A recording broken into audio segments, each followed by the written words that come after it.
Halo semuanya, kembali lagi dengan saya Michelle Levi Adrians, kelas 10 AK.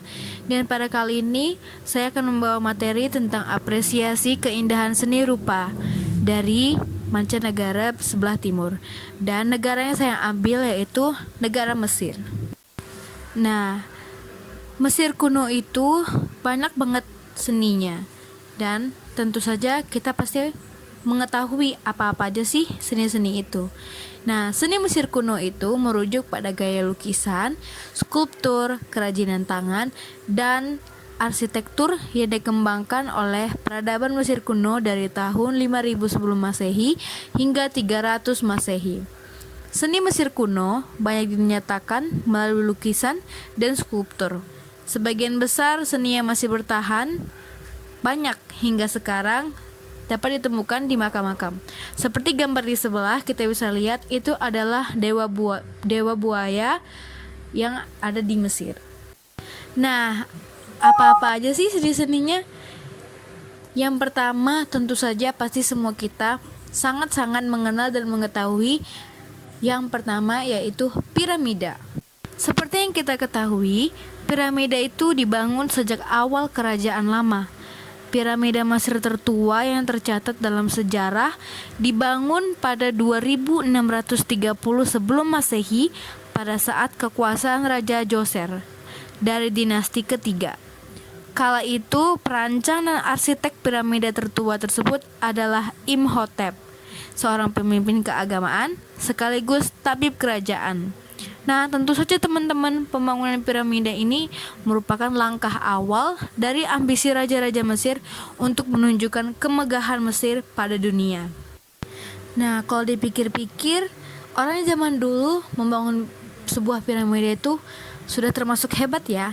Tetapi banyak banget konspirasi-konspirasi yang orang percayai bahwa piramida itu merupakan ada hubungannya dengan alien atau makhluk asing. Dari laman National Geographic menyatat bahwa ada beberapa bangunan bersejarah yang masih dianggap pernah dibuat oleh alien, diantaranya piramida Mesir, batuan Stonehenge, Teotihuacan, dan masih banyak lagi. Karena kalau dipikir-pikir, manusia mungkin terbatas dalam membangun itu. Tapi karena keterbatasan manusia dalam menalar sesuatu bisa jadi menyebabkan banyak orang langsung menyimpulkan sesuatu tanpa dasar ilmiah yang kuat. Piramida ini merupakan salah satu ikonik yang sangat-sangat terkenal di Mesir dan bahkan banyak juga orang yang berwisata ke sana. Seni kedua yang kita akan pelajari yaitu tentang Sphinx. Nah, Sphinx ini adalah Sphinx yang paling awal dan paling terkenal dalam bidang seni. Namanya itu Sphinx Agung yang sangat besar yang terletak di Giza, Mesir. Sphinx tersebut berasal dari masa pemerintahan Raja Khafre yang merupakan raja keempat dari dinasti keempat, yaitu sekitar 2575 sampai sekitar 2465 sebelum Masehi. Nah, ini tuh dikenal sebagai patung potret raja. Sementara Sphinx sebagai jenis potret kerajaan melalui sebagian besar sejarah Mesir. Nah, orang-orang Arab juga mengetahui Sphinx ini, yang dimana Sphinx ini sebagai Agung Giza, yang dengan nama lain itu Abu al-Hawl atau Bapak Teror. Nah, Sphinx ini juga adalah makhluk mitos bertubuh singa dan berkepala manusia dalam mitologi Mesir. Sphinx juga dikenal dalam mitologi Yunani yang sebagai makhluk yang mengajukan teka-teki.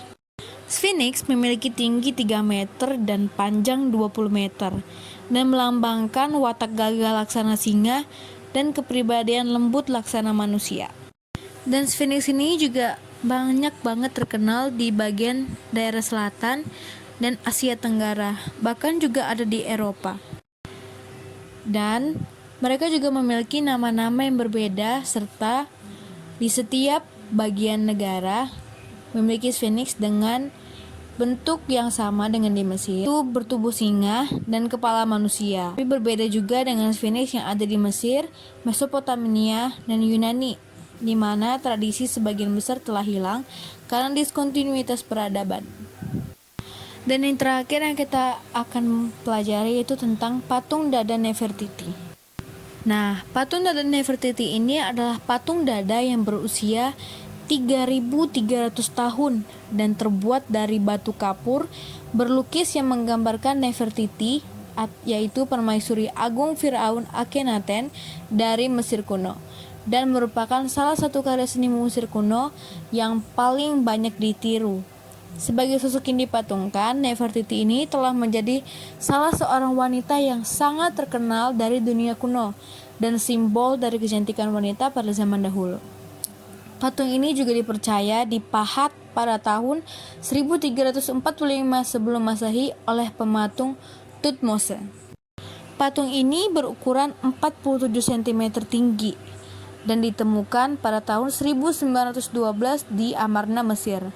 Sedangkan lokasi saat ini tuh ada di Museum Neues Berlin di Jerman. Nah, Nefertiti ini secara harfiah itu artinya yang cantik telah datang, di mana ini merupakan permaisuri agung atau ibu suri Firaun Akhenaten dari dinasti ke-18 Mesir pada abad ke-14 sebelum Masehi. Akhenaten menciptakan bentuk pemujaan monoteis baru bernama Atenisme yang didedikasikan untuk dewa matahari Aten. Nah, banyak teori yang menyatakan bahwa ia telah menjadi keluarga kerajaan Mesir sejak lahir. Lainnya juga berpendapat bahwa ia adalah seorang putri kerajaan asing atau putri dari pejabat pemerintah yang bernama Ai yang menjadi Firaun setelah Tutankhamun. Nefertiti sendiri telah melahirkan 6 putri. Salah seorang putrinya itu bernama Ankhesenpaten yang berganti nama menjadi Ankhesenamun yang setelah penghapusan pemujaan Aten. Nefertiti ini sendiri menghilang dari sejarah pada tahun ke-12 pemerintahan Akhenaten.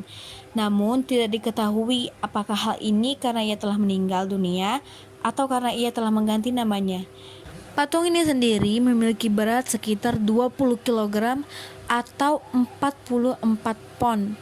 Wajahnya sangat simetris dan hampir utuh, kecuali pupil di bagian mata kiri yang hilang dan ketiadaan tatahan di sebelah kanan. Pupil mata kanan disisipi dengan kuarsa yang dicat hitam dan dilapisi dengan lilin lebah. Latar belakang soket mata adalah batu kapur tanpa hiasan. Nefertiti sendiri mengenakan mahkota biru yang menjadi ciri khasnya.